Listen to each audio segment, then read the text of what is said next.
ఈనాటి ప్రెస్ మీట్లో మరి పాల్గొంటున్నటువంటి పెద్దలు గౌరవనీయులు శ్రీధర్ బాబు గారికి, అదేవిధంగా చిన్నారెడ్డి అన్నకు, ఇంకా రామ్మోహన్ రెడ్డి గారికి, సోదరులు నాతో పాటు పాల్గొంటున్నటువంటి సోదరులకు, పత్రికా మీడియా సోదరులకు అందరికి కూడా, సోదరిమణులకు పేరు పేరున నూతన సంవత్సర హృదయపూర్వక శుభాకాంక్షలను తెలియజేస్తా ఉన్నాము. అధికారం పోయిందనేటువంటి అక్కస్తోటి అసహనంతో కూడినటువంటి దుష్ప్రచారానికి ఈ బీఆర్ఎస్ పార్టీ ఒడిగట్టిందని చెప్పడానికి మాకు ఎలాంటి సందేహం లేదు. ఎందుకంటే ఇందాక మా పెద్దలు శ్రీధర్ బాబు గారు చెప్పినట్టుగా వారు అసెంబ్లీ సమావేశాన్ని ఏర్పాటు చేయడానికే 36 రోజులు టైం తీసుకున్నటువంటి గనులు వాళ్ళు. కానీ గడీల పాలన కాదు, గల్లీ బిడ్డల పాలన కావాలని, గల్లీ బిడ్డలకు అందుబాటులో ఉండే పాలన కావాలని కాంగ్రెస్ పార్టీ ప్రజాపాలన ఏర్పాటు చేస్తే తట్టుకోలేక, ప్రజల నుంచి వచ్చేటువంటి స్పందన చూసి ఓర్వలేక ఇలాంటి దుష్ప్రచారాలకు ఒడిగట్టడం కరెక్ట్ కాదు.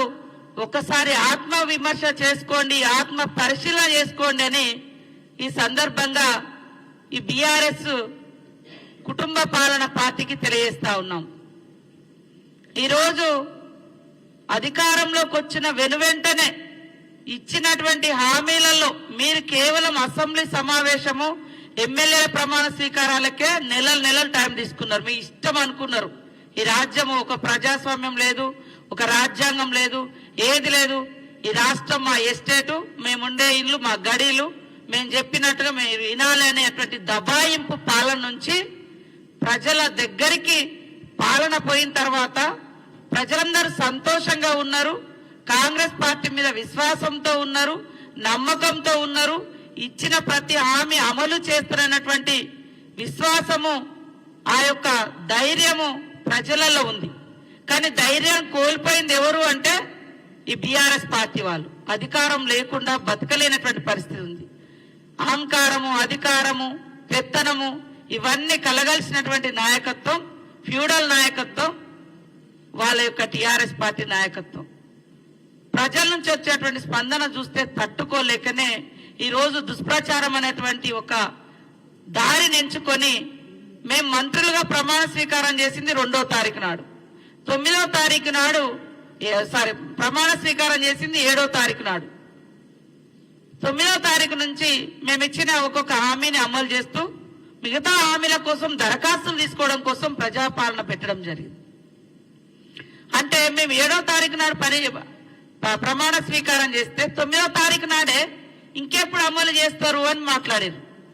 5 సంవత్సరాల క్రితము మరి ఏకకాలంలో రుణమాఫీ అని చెప్పి కనీసం ఎంత ఘోరంగా రైతులను ఇబ్బంది పెట్టిరో మర్చిపోయారో నేను అడుగుతున్నా.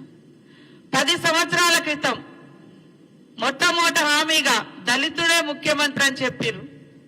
10 ఏళ్ళైనా కూడా మరి మీరు దానికి పూనుకోకుండా 3వసారి కూడా మీరే ముఖ్యమంత్రి కావాలని చేసినటువంటి ఈ మోసం ప్రజలు మర్చిపోలేకనే అన్ని వర్గాల పార్టీ కాంగ్రెస్ పార్టీ అని కాంగ్రెస్ పార్టీకి అవకాశం ఇచ్చారు. 10 ఏళ్లు దోచుకున్న దోపిడీ దొంగలు మీరు అని ప్రజలు గ్రహించే, మీరు 420 అని ప్రజలకు తెలుసు కాబట్టే 2004 నుంచి 14 వరకు ప్రజా సంక్షేమాన్ని గుర్తుపెట్టుకున్న ప్రజలు తెలంగాణ ఇచ్చినటువంటి కాంగ్రెస్ పార్టీకి అవకాశం ఇచ్చారు. ఎందుకు తట్టుకోలేకపోతున్నారని మేము అడుగుతున్నాం.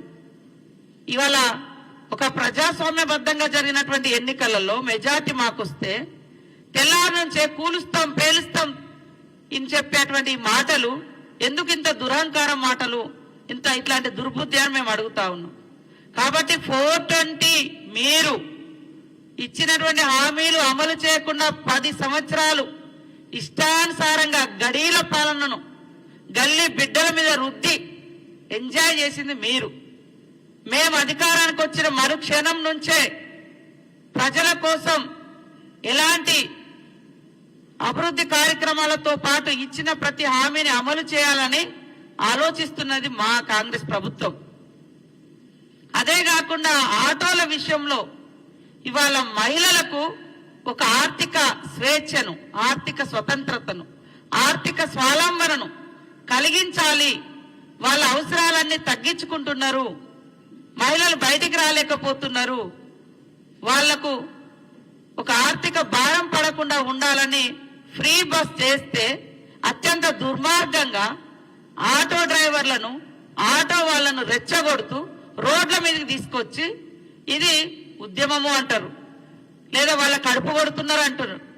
మా మేనిఫెస్టో చైర్మన్ శ్రీధర్ బాబు గారు ఆటో బస్సుల యొక్క ఫ్రీ బస్ పెట్టేటప్పుడు కూడా కొంతమంది ఆటో యూనియన్లతో డిస్కస్ చేసి వాళ్ళకి ఎలాంటి రాయితీలు కావాలో కూడా మాట్లాడడం జరిగింది. భవిష్యత్తులో కూడా వాళ్ళని ఆదుకోవడానికి కూడా సిద్ధంగా ఉంది.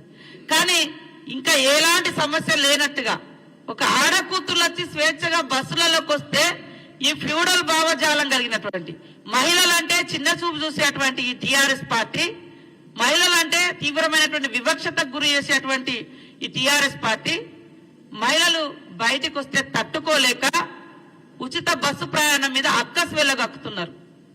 మరి ఈ 7-8 సంవత్సరాల కాలంలో రైతు బంధు పేరుతోటి ఫామ్ హౌస్లకు లక్షల రూపాయలు దోచుకుంటే ఏ పేదోళ్ళని వచ్చి రోడెక్కిరా, మాకేమీ వేయలేదని పాపం అడిగిరా? అలాంటి మరి జరగలేదు. కానీ ఒక మహిళ బయటకు వస్తే మాత్రము ఈ రకంగా ఆటో డ్రైవర్లను తీసుకొచ్చి ఉద్యమం అని చెప్తున్నారు. ఉద్యమం కాదు, వాళ్ళని అడ్డం పెట్టి మీ అధికార దాహాన్ని తీర్చుకోవడం కోసం మీరు వేసేటువంటి ఎత్తుగడా. కాబట్టి ఇవాళ టిఆర్ఎస్ పార్టీ 420 పార్టీ 10 సంవత్సరాలు ఇది అది అని తేడా లేకుండా అందిన కాడికంతా దోచుకొని ఆ దోచుకున్నదంతా బయటకు వస్తుంటే ఇవాళ దాన్ని తట్టుకోలేక ఇలాంటి దుష్ప్రచారాలకు ఒడిగడుతున్నారు. కాంగ్రెస్ పార్టీ ఇచ్చిన మాట కట్టుబడి ఉండే పార్టీ అని స్పష్టంగా చెప్తా ఉన్నాం.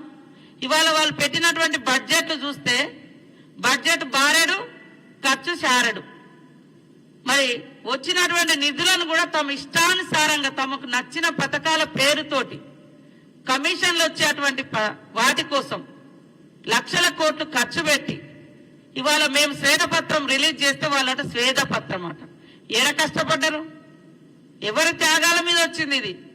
తెలంగాణ బిడ్డల త్యాగాల మీద వస్తే, ఉద్యమాల మీద వస్తే ఉద్యమకారులను అణిచివేసిన చరిత్ర. ఉద్యమం చేసుకోకుండా ఒక ధర్నా చౌక్ లేకుండా చేసిన 420 మీరు, మేం కాదు. ఇక్కడ కాంగ్రెస్ పాలనలో ప్రజాస్వామ్యము కనబడుతుంది కాబట్టి ప్రజలందరూ స్వేచ్ఛగా ఉన్నారు.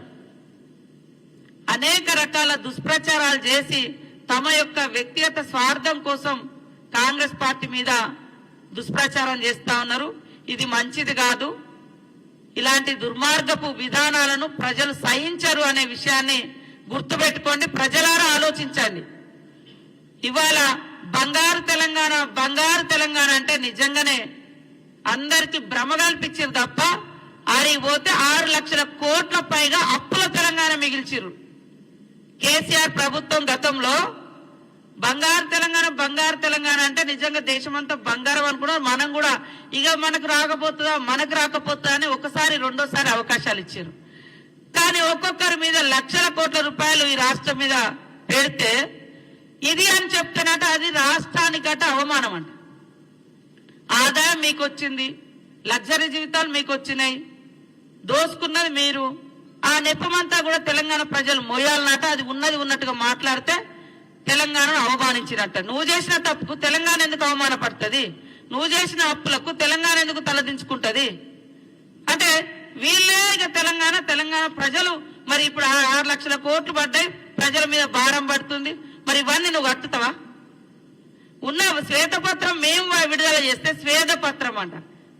ఎంత దుర్మార్గంగా వీళ్ళు తెలంగాణ ప్రజల యొక్క ఆత్మగౌరవాన్ని, అవసరాలను వారి యొక్క రాజకీయ ప్రయోజనాలకు వాడుకొని వాళ్ళ తప్పులను కప్పిపుచ్చుకునే ప్రయత్నం ఎలా చేస్తున్నారో తెలంగాణ ప్రజలు కూడా గ్రహించాలని మేము కోరుతా ఉన్నాం. 10 సంవత్సరాల్లో అనేక వాగ్దానాలు ఇచ్చి ఏది కూడా ఇదే ప్రభుత్వము ప్రతి ఒక్కరికి ఇల్లు అని చెప్పారు, ఇంటికో ఉద్యోగం అన్నారు, దళితుల 3 ఎకరాలు అన్నారు, కేజీ నుంచి పీజీ అన్నారు, ఏకకాలంలో రుణమాఫీ అన్నారు. ఇట్లా చేస్తే వాళ్ళ 420 చాలా ఉన్నాయి. మేము ఆ 10 సంవత్సరాలలో ప్రజలు ఎదురు చూసినట్టుగానే మేము కూడా ఇక చేస్తారని చూసాం. ప్రజలు మీ ద్వారా కావట్లేదని మాకు అవకాశం ఇచ్చారు. మా ద్వారా ఏమైతుందో ప్రజలు ఎదురు చూస్తున్నారు. కానీ మీకు ఆ కుతూహలం ఆగడం లేదు. కాంగ్రెస్ నిజంగా చేస్తుంది కాబట్టి ముందే బ్యాడ్ ఇంప్రెషన్ క్రియేట్ చేయాలని ఇలాంటి దుష్ప్రచారాలకు ఒడిగడుతున్నారు. ప్రజలారా ఆలోచించండి. ముఖ్యంగా మహిళలకు రేపు 2500 స్కీమ్ వస్తుంది, 500 గ్యాస్ వస్తుంది. ఇవన్నీ వస్తే ఇంకా మాకు ఇక ఎంపీ ఎలక్షన్ లో కావచ్చు భవిష్యత్తులో ఉనికే ఉండదని ముందే ఒక తప్పుడు సమాచారాన్ని, తప్పుడు ప్రచారాన్ని ప్రజల్లోకి తీసుకెళ్తున్నారు. ఇలాంటి తప్పుడు ప్రచారం ప్రజలు నమ్మడానికి సిద్ధంగా లేరు. కాబట్టి ఖచ్చితంగా కాంగ్రెస్ పార్టీ ఇచ్చిన ప్రతి మాట నిలబెట్టుకునేటువంటి ప్రయత్నంలో ఒక్కొక్క అడుగు ముందుకేస్తున్నాం. నువ్వు 10 ఏళ్ళైనా అమలు చేయలే, మేము 10 రోజులలో ఒక్కొక్కటి చేస్తున్నాం. మీరు ఆన్లైన్ సెంటర్ల పేరుతోటి మరి మీ సేవల కాడ, జిరాక్సుల కాడ రోజుల తరబడి నిలబడితే ఇల్లులు గతిలేవు. 6 లక్షలతో ఇల్లు అని చెప్పి 3 లక్షలకు తగ్గించిన ఘనత మీది. 10 ఏళ్ల కింద 6 లక్షలు అన్నావు, 10 ఏళ్ల తర్వాత సిమెంట్, స్టీల్ అన్ని రేట్లు పెరిగినాయి, కట్టుబడి రేట్లు పెరిగినాయి, 3 లక్షలు తగ్గించింది మీరు. ఇట్లాంటి చెప్పుకుంటూ పోతే అనేక మీది ఉంది. కాబట్టి ఎవరు కూడా నమ్మడానికి సిద్ధంగా లేరు.